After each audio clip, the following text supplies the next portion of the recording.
एकजना किसानले एउटा घोडा र खसी सँगै पालेको रहेछ।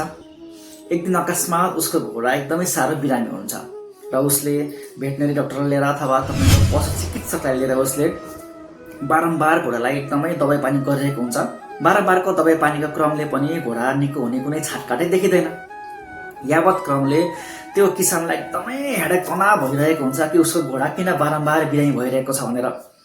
तब उसले पशु चिकित्सकसँग सल्लाह गर्छ, डाक्टर साहब, अब तपाईँले यो गरेको अन्तिम पटकको दबाई हो, अब यस पटकको दबाईले पनि घोडा निको भएन भने म यसलाई चाहिँ विषको सुई दिएर मारेर फालिदिन्छु भनेर घोडाको त्यो किसानले चाहिँ डाक्टरसँग सल्लाह गर्छ।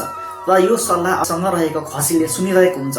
त्यसपछि त्यस खसीले घोडाको छेउमा गएर कानमा गएर बेलुकापट्टि जब त्यो किसान त्यो गोठमा हुँदैन तब त्यो खसीले घोडाको कानमा गएर चाहिँ एकदमै उसलाई मोटिभेट गर्छ, उसलाई एकदमै जीवन जिउन उत्साह गर्छ, एकदम प्रेरित गर्छ, उसलाई राम्रो राम्रो सल्लाह दिन्छ र उसलाई चाहिँ एकदम मोटिभेसन प्रदान गर्छ। हेर, तिमी अब आज राति बेलुकासम्म निको भएन भने भोलि तिमीलाई यस किसानले एकदमै विषको सुई दिएर तिमीलाई मार्नेछ र तिमी मर्नेछौ। त्यसकारण तिम्रो यो एकदमै अन्तिम प्रयास गर, तिमीले जसरी भए पनि निको भएर जसरी भए पनि तिमीले उठ्नुपर्छ, एकदमै सुतै गर्नु हुँदैन भनेर चाहिँ मोटिभेट प्रदान गर्छ खसीले त्यस घोडालाई। र घोडा पनि खसीको त्यो कुरा सुनेर एकदम मोटिभेट हुन्छ। नभन्दै भोलिपल्ट बिहान त्यस घोडा एकदम तन्दुरुस्त भएर फिट भएर आफ्नो खुट्टामा आफै उभिन सक्ने क्षमताको हुन्छ। र जब किसान आएर घोडाको अवस्था हेर्छ, ऊ आफै चकित हुन्छ। किसानको मर्न लागेको घोडा अथवा एकदमै बिरामी घोडा, थल्लिएको घोडा, लडेको घोडा एकदमै जुरुक्क उठेको छ, आफ्नो खुट्टामा उभिएको छ, पूर्ण रूपमा तन्दुरुस्त भएको छ। किसान एकदमै खुसी भएर उत्साह भएर आफ्नो साथीहरूलाई फोन गर्छ र साथीहरूलाई फोन गरेर बोलाउँछ उसले, ल साथी हो, मेरो 14-15 लाख घोडा एकदमै बिरामी भएर मर्नुबाट जोगिएर तन्दुरुस्त भएको छ, निको भएको छ।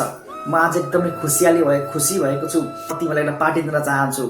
ल तिमीहरू भरे बेलुका आऊ, मेरो एउटा खसी, त्यही खसी काटेर भोज गर्ने।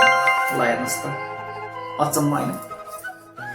जसले मोटिभेट प्रदान गरेर घोडालाई उठायो, जसले चाहिँ त्यो अवस्था सिर्जना गर्यो, जसले किसानलाई चाहिँ घाटा हुनबाट जोगाइदियो, आज त्यही खसी चाहिँ काटेर चाहिँ साथीहरूले चाहिँ भोज गर्ने भएका छन् किसानहरूले।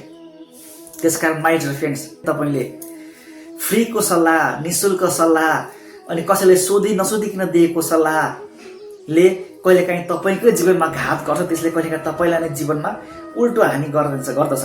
त्यसकारण फ्रीको सल्लाह नदिनुहोस्। कसैलाई पनि तपाईँले नसोधिकन सल्लाह दिनुभयो भने तपाईँले आफ्नो खुट्टामा आफै बन्चेर हार्नुहुनेछ। हस्त, राधे राधे।